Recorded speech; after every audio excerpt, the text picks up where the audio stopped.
All right, quick flashback. Last week we had some good stuff. I think Great stuff. Yeah, I think we were really pleased with that song. I even wrote "hit!" exclamation point underlined in my notes for that song, "The Lines," and it was, if I remember correctly, your first song in a couple weeks that wasn't about bodily fluids. So I'm glad you're diversifying a little bit there, Nasty Nathan Sharp. Yeah, it was about conspiracy theories. And it had a call and response. It was definitely the hit that America needed. I think you really knocked that one out of the park. That was a good one. I agree. Hat off to you. Yeah.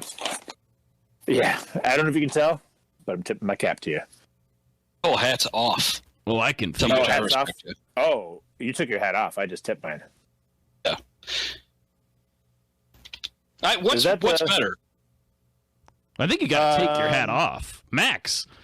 I like your style. Wait a minute. Which one of you tipped and which one of you offed? Pat, you offed. I tipped. Pat offed. Yeah. Max, I offed. No, Max tipped.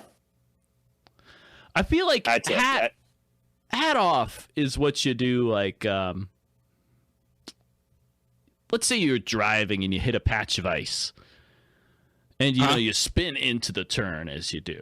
Or you turn into the spin, and you hit a solid 180, and then it hits into a 360, and you get right back at where you need to be.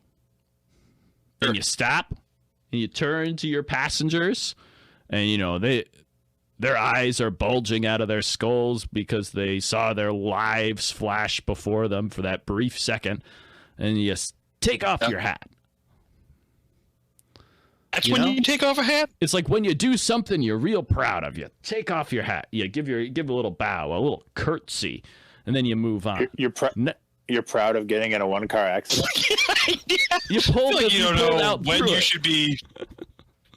We just found out you are not the person, you are not the arbiter of this conversation. You're not the person we should be going to for advice on when to take off a hat. That doesn't make any sense. You almost died, and then looking at the people, you keep your eyes on the road for one. You shouldn't be looking them in the eye when you're driving and almost getting into a car accident. And then you don't die miraculously, and your first move is to take off your hat like you won the fucking pennant. What are you doing? Yeah, because you did a great job. You pulled through, but just through enough to get yourself back on track. Take off the hat. Give yourself a bow. Yeah, I agree with that. You take the hat off, you got to bow. Exactly. And you know what? Yeah. I would. You should. I'd take my hat off and I'd bow a little bit because I liked that song last week. You stand perfectly through the turn, and do you know what the passengers do? If they have a little cap on their head, driver, I'm gonna slowly unbug my eyes out, put them back into my skull, and you know what? Tip of a hat to you. Great job, Pat. So you're bowing at someone else's song?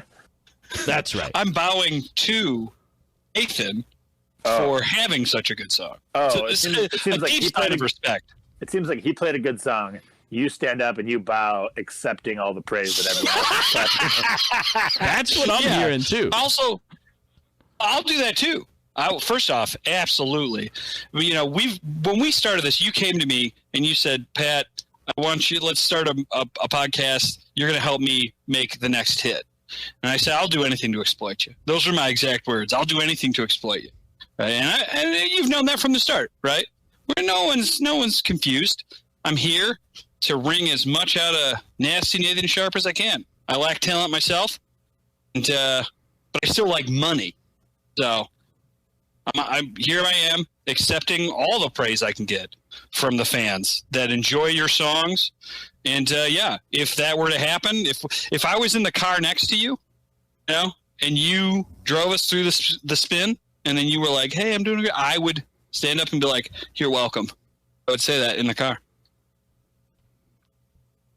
Bravo.